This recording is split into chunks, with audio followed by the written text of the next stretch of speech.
আপনি যদি একটু বলেন, আপনি নিশ্চয়ই জেনেছেন বিষয়টা ইতিমধ্যেই, কি অনুকূল আর কি অনুকূলে নেই, কেনই বা এত প্রতিকূল, কি বিষয়টি হয়ে উঠলো তারেক রহমানের জন্য ভারতে? দেখুন, এরা বারবারই মানে বাংলাদেশের ফরেন মিনিস্ট্রির তরফ থেকে একটা গোলমাল পাকানোর চেষ্টা হচ্ছে, এবং এটা আমার ধারণা এটা ওই অ্যাডিশনাল সেক্রেটারি, জয়েন্ট সেক্রেটারি এদের কোনো ব্যাপার নেই, এটা একেবারে মন্ত্রী বাহাদুরের ব্যাপার। মন্ত্রী বাহাদুর প্রথম থেকেই মানে খলিল সাহেব ওনার জি। একটা যে ভারত বাংলাদেশ সম্পর্ক নর্মালাইজেশনের ক্ষেত্রে যত রকম গোলমাল পাকানো যায় উনি পাকাচ্ছে। এখন যেটা একটা বক্তব্য আসছে যে অনুকূল পরিবেশ কেন নেই, এটা স্পেসিফিকলি কিন্তু বলছেন না, কিন্তু ইঙ্গিতটা যে শেখ হাসিনাকে প্রত্যাবর্তন ভারত যদি না করে তাহলে তারেক রহমানের যাওয়া ঠিক হবে না। তারেক রহমান মানে আহ, উনি মানে ওনার মানে একভাবে বলতে গেলে হার্ড বার্গেইন করো, মানে আরেকটু ওই আমরা কুমিল্লার ভাষায় আর কি, আরেকটু জাতা দাও তাহলে কাম হয়ে যাবে, এরকম একটা এই টাইপের একটা লজিক সম্ভবত কাজ করছে।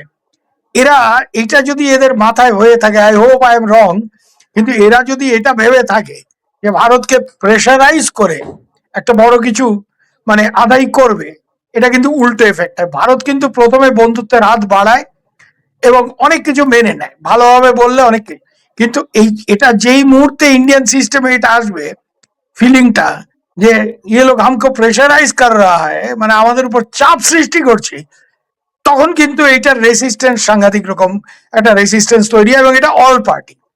এখানে কিন্তু ডেমোক্রেসি কিন্তু এটা অল পার্টি যে, এবং এখানে একটা জিনিস অনস্বীকার্য, এটা বলে লাভ নেই, এটা আমার কথা না। আপনি যে কোনো ইন্ডিয়ান পলিটিশিয়ানকে জিজ্ঞেস করুন, সে কংগ্রেস, কমিউনিস্ট, আঞ্চলিক দলগুলো, বিজেপি, যে শেখ হাসিনা সবারই বই, Sheikh Hasina is a trusted friend, এবং এটা ইন্ডিয়ান ভ্যালিউজ এর মধ্যেই পড়ে যে ट्रस्टेड फ्रेंड जो खास दोस्त है वो उसके साथ गद्दारी नहीं कर सकता है।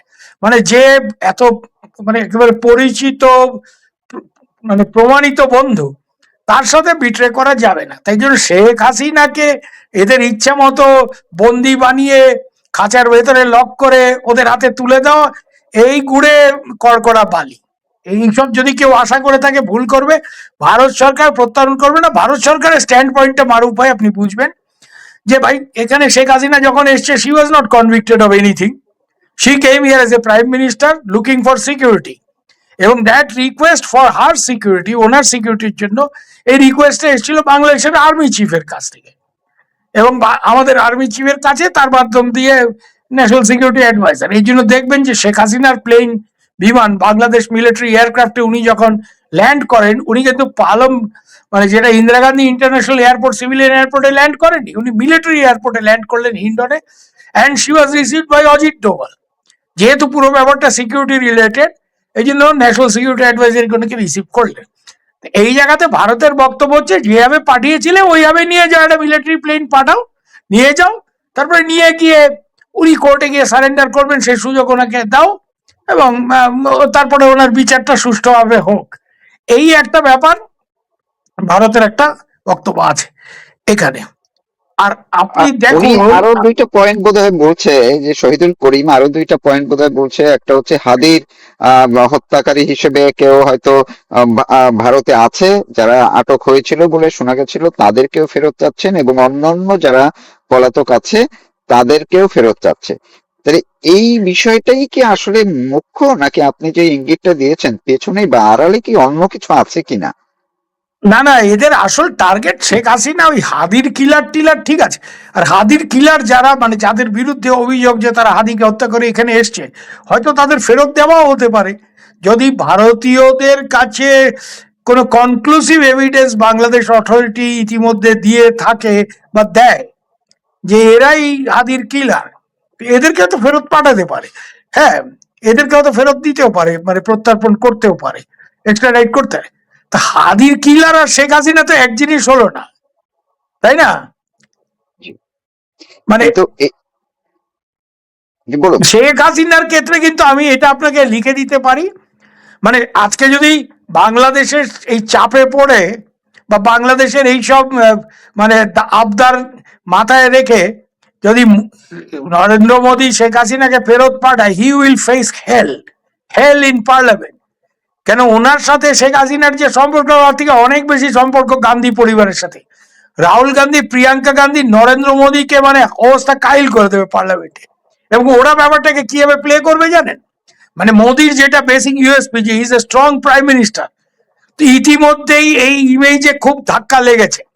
মোদি যেভাবে ট্রাম্পকে বা ইউএস কে ডিল করেছে, তাতে করে অলরেডি কংগ্রেস চেঁচামেচি করছে যে মোদি নে গুটনা টেক দিয়া, তার মানে মোদি আর সারেন্ডার বিফোর ট্রাম্প, বিফোর নানাও ব্যাপারে। আজকে যদি এটা হয় যে বাংলাদেশের চাপে, মানে যেই ভারত সরকার এত বছর নেহেরু, ইন্দিরা গান্ধী, রাজীব গান্ধী চীনের চাপে, দালাই লামাকে চীনের চাপ উপেক্ষা করে, চায়নার মতো একটা পাওয়ার চাপ অপেক্ষা করে দালাই লামাকে এখানে রেখেছে, তারা বাংলাদেশের এই সরকারের চাপে শেখ হাসিনাকে ফেরত দিয়ে দেবে। আর শেখ হাসিনাকে ফেরত মানে ওদের ইচ্ছা মতো দেবে কেন? Sheikh Hasina is a trusted friend. Tarique Rahman সে ভারতের কতটা বন্ধু, এই প্রমাণ তো আমরা আজ অব্দি পাইনি। ইনফ্যাক্ট আপনাকে একটা কথা বলি, 2001 সালে যখন এনার আম্মু অর্থাৎ বেগম খালেদা জিয়া প্রাইম মিনিস্টার হলেন, তখন তো তারেক সাহেব কিছুই না। তারেক সাহেব তখন পার্টিরও কিছু না, গভর্নমেন্টেরও কিছু না। তা সত্ত্বেও ওনাকে একটা ওয়ার্ম ওয়েলকাম দেওয়া হলো। দিল্লিতে উনি গেলেন, উনি আম্বানিদের সাথে বৈঠক করলেন, আর তারপরে উনি কি করলেন? উনি ফিরে গিয়ে হাওয়া ভবনে বসে চক্রান্ত করে 10 ট্রাক অস্ত্র আনার ব্যবস্থা করলেন। এটা তো আমার কথা না, বাংলাদেশের অথরিটিস এই মর্মে মামলা করেছে, ওনাকে আসামি করেছে। হ্যাঁ, এখন হয়তো ওই মামলা কিছু উঠে যাবে বা ওইসব মামলা আর চলবে না, জমানা পরিবর্তন হয়েছে, উনি নিজে প্রধানমন্ত্রী হয়েছে। But he was one of the accused in this whole case of 10 trucks weapons. এই অস্ত্রগুলি আসছিল কাদের জন্য? বাংলাদেশের জেহাদিদের জন্য, আর ভারতের আসামে বিচ্ছিন্নতাবাদী গোষ্ঠী আলফার জন্য। একটা ব্যাপার আমি আপনাকে খুব দায়িত্ব নিয়ে বলছি, যে যেই দিন এই অস্ত্র আসছে, চিটাগাং পুলিশ জানতো না, কিন্তু ডিজিএফআই এর কিছু লোকজন জানতো, যারা ওখানে উপস্থিত ছিল।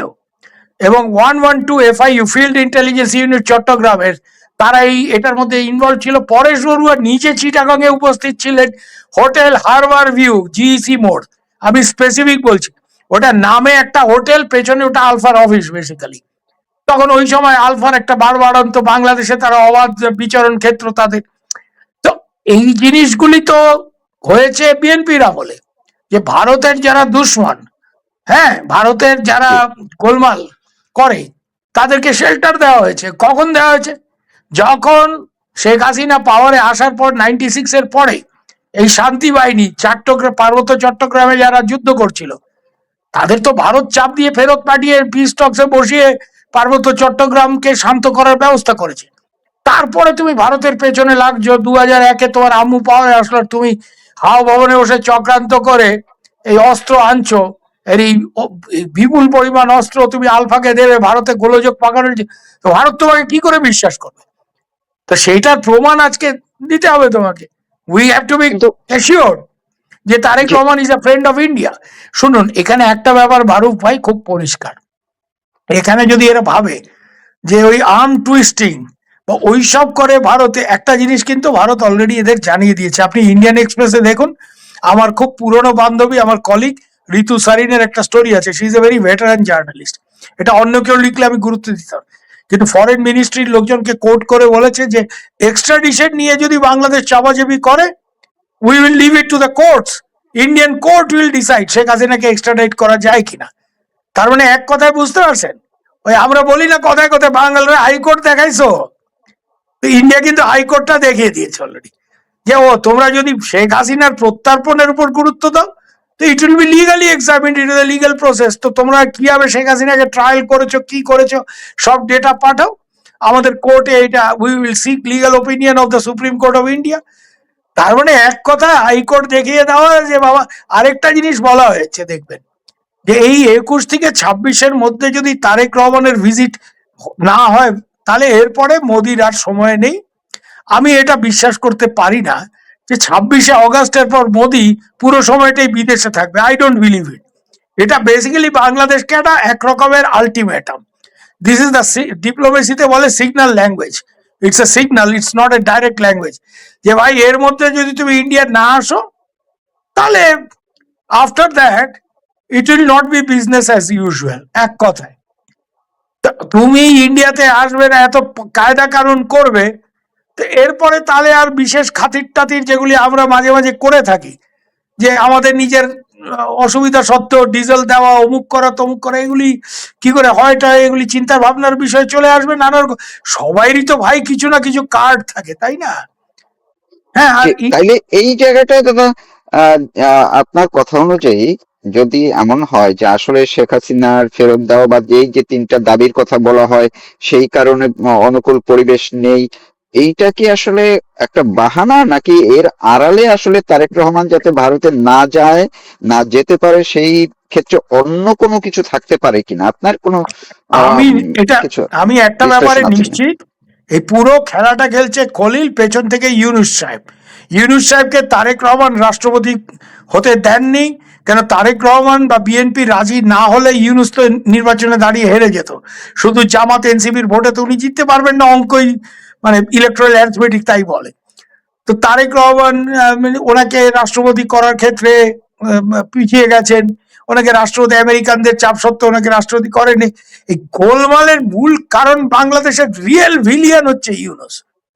হ্যাঁ, বলে না, হ্যাঁ, যে গ্রামে ওই কিছু লোক থাকে দেখবেন যে যারা সবসময় গোলমাল পাকায়, কিছু না কিছু করে, বলে প্যাঁচ লাগাইতেছে। ওই ইউনূস হচ্ছে বাংলাদেশে প্যাঁচ লাগাই না মাস্টার, আর খলিল হচ্ছে তার নাম্বার টু। এরা দুজনেই আমেরিকান ডিপ স্টেটের এজেন্ট, এবং এরা এখানে বসে এই গোলমাল। তো ইউনূস রাষ্ট্রপতি হতে চেয়েছিল, পারেনি। উনি এখন এইভাবে গোলমাল করে ইন্ডিয়ার সাথে তারেকের একটা রিলেশন যদি ভালো হয়ে যায়, তাহলে তো আর তারেক অন্য কারো উপরে অত নির্ভরশীল হওয়ার কোনো কারণ নেই। ইউনুস যেটা চায়, এবং এখানে পাকিস্তানিদেরও একটা খেলা আছে। পাকিস্তানিরাও চায় যে ইন্ডিয়াকে সাথ আচ্ছা রিস্তা হোগা তো হাম कैसे इसको संभालेंगे, আমরা কি করে এই। এবং আপনি লক্ষ্য করুন যে 6 জন ডিজিএফ এর অফিসার পাকিস্তান ভিজিটে যাচ্ছে। এই ঘন ঘন আর্মি, আর্মি কিন্তু খুব পাকিস্তানের সাথে খেলছে, টার্কির সাথে খেলছে, এবং এই আর্মি এখন একটা মেজর ফ্যাক্টর। তারেক রহমান আর্মিকে জমের মতো ভয় পায়, তার কারণ আপনি দেখুন, উনি তো এসএফএফ সিকিউরিটি রাখেন না, উনি নিজের একটা সিকিউরিটি সিএসএফ ওই ছেলেদের দিয়ে সিকিউরিটি করেন। ও আগেও আর্মির হাতে উনি মারধর খেয়েছেন, ওনার আমুর যখন গদি চলে যায় তারপরে। তো এখানে নানা রকম factor. Tarique Rahman is a very insecure prime minister. হ্যাঁ, এবং উনি এইসব ভয়ে আছেন, এই টানাপোড়েনের মধ্যে আছেন, একদিকে এ টানছে একদিকে ও টানছে। তো যাই হোক, একটা ফয়সলা উনি করেছেন যে উনি নিজের দল থেকে সিনিয়র লিডার তাকে ইয়ে করবেন, হ্যাঁ, প্রধান রাষ্ট্রপতি। রাষ্ট্রপতি করবেন। আরেকটা জিনিস উনি করেছেন যেটা খুব তাৎপর্যপূর্ণ, যে সালাউদ্দিনকে হোম থেকে সরিয়ে এলজিআরডির মিনিস্টার করছেন। এটার পেছনে অনেক অনেক ব্যাখ্যা দেয়, যাই হোক আমি তার মধ্যে যাচ্ছি না, কারণ আজকে আলোচনার বিষয় সেটা না। কিন্তু মানে এখানে এই ভারতের সাথে গোলমালটা যেটা পাকানোর পেছনে খুব বড় ভূমিকা হচ্ছে খলিল সাহেবের, এবং পেছন থেকে ইউনুস। এরা গোলমাল পাকিয়ে ভারতের সাথে বাংলাদেশের একটা রিলেশন খারাপ করলে, এই যে একটা অ্যান্টি ইন্ডিয়ান ইকোসিস্টেম বাংলাদেশে কাজ করে না, এদের রাজনীতি বাইরে তারেক রহমান যেতে পারবে না। এবং এই রাজনীতিটা চলতে থাকলে এই এনসিপি, আপনি দেখুন সব থেকে বেশি তারেক রহমান যাতে দিল্লি না যায় হইচইটা কে করছে? এনসিপি। এনসিপি কারা? ইউনুসের লোকজন, এই নাইট টাইটরা। যে শেখ হাসিনাকে প্রত্যার্পণ না করে তারেক রহমান দিল্লি যেতে পারবেন না, কমান্ডিং টোন। তোমার জি। মিয়া আসে 3টা এমপি, তুমি এমন হবে প্রাইম মিনিস্টারকে বলতে যেন প্রাইম মিনিস্টার তোমার কৃতদাস। তো এইসব অনেক খেলা এখানে কাজ করতেছে, বুঝতেন? আর একটা দাদা, একটা ইনফরমেশন আজকে সকালে বাংলাদেশ থেকে পররাষ্ট্র মন্ত্রণালয় কথা বললে আমি যে জিনিসটা একটু জানলাম, সেটা হচ্ছে যে বাংলাদেশ সরকার, বিশেষ করে এই যে আপনার সেই খলিলুর রহমান, তারা চাচ্ছিলেন যে এমন একটা আবহ তৈরি করতে, শেখ হাসিনা যখন বলেছেন তিনি দেশে আসবেন, সেটা ফোকাসটা এমন ভাবে করতে দেশের ভিতরে এবং বাইরে, যে তাদের চাপে শেখ হাসিনা দেশে ফিরতে বাধ্য হয়েছে ক্রেডিটটা নেওয়ার জন্য। এখন যেহেতু শেখ হাসিনা ঘোষণা দিয়েছেন বিশ্ব দরবারে যে তিনি নিজে যাবেন, তাদের ক্রেডিট নেওয়ার পরিকল্পনাটা ভেস্তে গেল। এইটা, এই আক্রোশটা এখন তারা ভারতের উপরে দেখাচ্ছে, আপনি কি এটার যৌক্তিকতা পান কিনা? না না, এরা তো ভারতের উপর ক্ষিপ্ত যে ভারত কেন শেখ হাসিনাকে প্রেস কনফারেন্স করতে দিয়েছে। আরে ভাই, এটা তো ভারত অর্গানাইজ করেনি। হু অর্গানাইজড ইট? মারুফ ভাই, আপনি দিল্লিতে আসলে দেখবেন যে এই উপমহাদেশে বড় বড় ওয়েস্টার্ন মিডিয়া, জাপান, বড় বড় বিভিন্ন দেশের মিডিয়া, যাদের মেইন করেসপন্ডেন্ট বা ব্যুরো চিফ তারা সব দিল্লিতে। হ্যাঁ, তারপরে জি। বাংলাদেশে এক একজন স্ট্রিঙ্গার নেয়। একমাত্র আমি যে অর্গানাইজেশনে দীর্ঘ 17 বছর কাজ করেছি, BBC, they are the only foreign organisation to the best of my knowledge যাদের একটা ফুল ফ্লেজেড সেট আপ ঢাকাতে আছে। তার একটা বড় জি। কারণ ছিল যে দীর্ঘকাল বিবিসির বাংলা সার্ভিস ছিল অতীব জনপ্রিয়। হ্যাঁ, এবং তার জন্য তাদের বাংলাদেশে অনেক লোকজন রাখতে হতো। এমনকি তারা ঢাকার বাইরেও চিটাগাং চিটাগাং স্ট্রিঙ্গার রাখতেন। বিবিসি ছাড়া অন্য কোনো ফরেন অর্গানাইজেশনের দু একজন স্ট্রিঙ্গার বাদে মানে খুব বড় মাপের ব্যুরো টিউরো ফুল ব্যুরো কিছু নেই। এই সব ফুল ব্যুরো টিউরো সব দিল্লিতে, ন্যাচারালি সাউথ এশিয়ার কেন্দ্রবিন্দু ইন্ডিয়া। তো এই ফরেন করেসপন্ডেন্টস ক্লাবে কজন ইন্ডিয়ান আপনি খোঁজ নিয়ে দেখুন, maximum they are all foreign correspondents. হ্যাঁ, ওদের অফিস বিয়ারাররা তো এদের কাছে পিওরলি জাজিং from media point of view Sheikh Hasina is a very big story. আমি এত বছর সাহেবদের সাথে কাজ করেছি, রয়টার্স 30 বছর, 17 বছর BBC. For them this is a very big story, exceptional bravery. একটা সিম্পল উদাহরণ মারুফ ভাই আপনাকে দিই।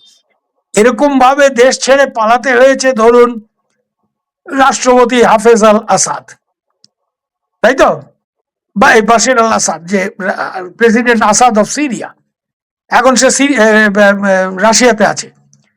রিসেন্টলি তার বিরুদ্ধে মৃত্যুদণ্ড ঘোষণা করা হয়েছে। মৃত্যুদণ্ড মাথায় নিয়ে আসাদ সাহেব, উনি তো আপার মতো ছোটখাটো বাঙালি মহিলা ট্র্যাডিশনাল ওই টাইপের না, লম্বা চড়া লোক, ডাক্তার মানুষ, অনেক হইচই করে কথা বলতেন। উনি মানে ডেথ সেন্টেন্স মাথায় নিয়ে সিরিয়াতে ফিরবেন? কোনোদিনই না। এই জায়গাতে this is a very big story যে একটা ট্র্যাডিশনাল মহিলা, বাঙালি মহিলা, শাড়ি টাড়ি পরেন, হ্যাঁ, প্রায় 80 বছর বয়স, যার পুরো ফ্যামিলিকে শেষ করে দেওয়া হয়েছে একটা কুতে, হ্যাঁ, সেই মহিলা মৃত্যুদণ্ড মাথায় নিয়ে দেশে ফিরছেন। This a story of exceptional courage.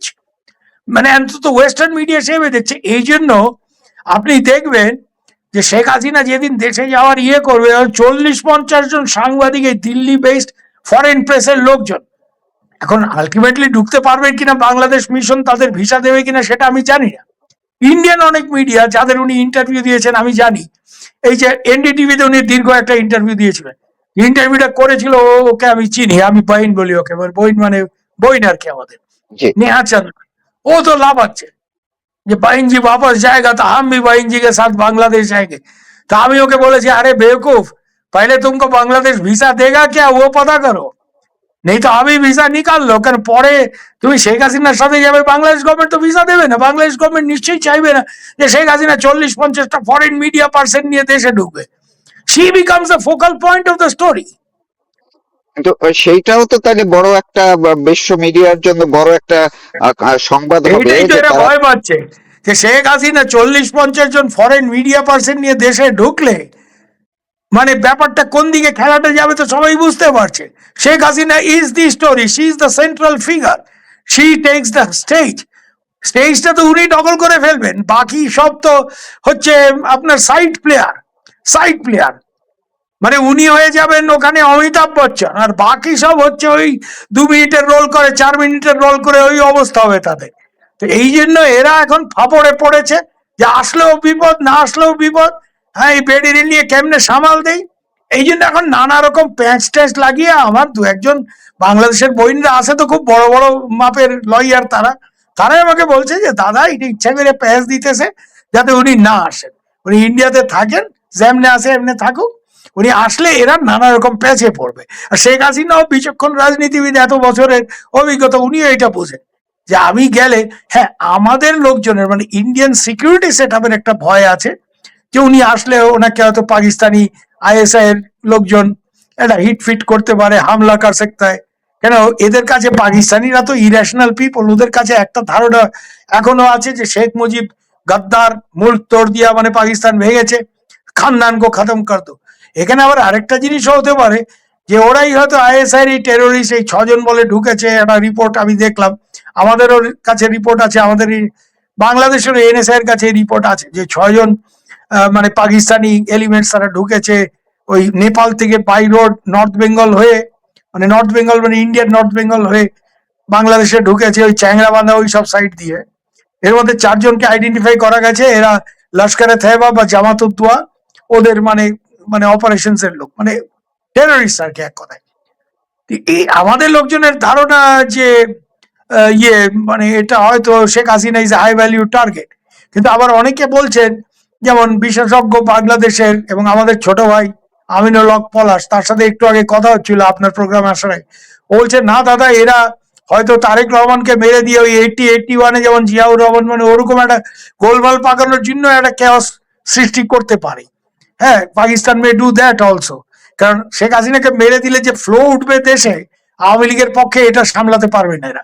সেই জন্য এটা হতেই পারে যে ওরা তারেক রহমানকে ওরাই মার্ডার করালো ওর বাপের মতো করে, ইন্ডিয়ার উপর ব্লেমটা দিল এরা অ্যান্টি ইন্ডিয়ান হাওয়া তোলার জন্য, এবং এইসব করে জামাতের পক্ষে হাওয়াটা নিয়ে আসলো। কারণ জামাতের জন্য ব্যাপারটা কি জানেন, এটা পলাশের বক্তব্য, যে জামাতের জন্য ব্যাপারটা হচ্ছে আমি নেই তো কামি নেই, এটাই ওদের বেস্ট সময়।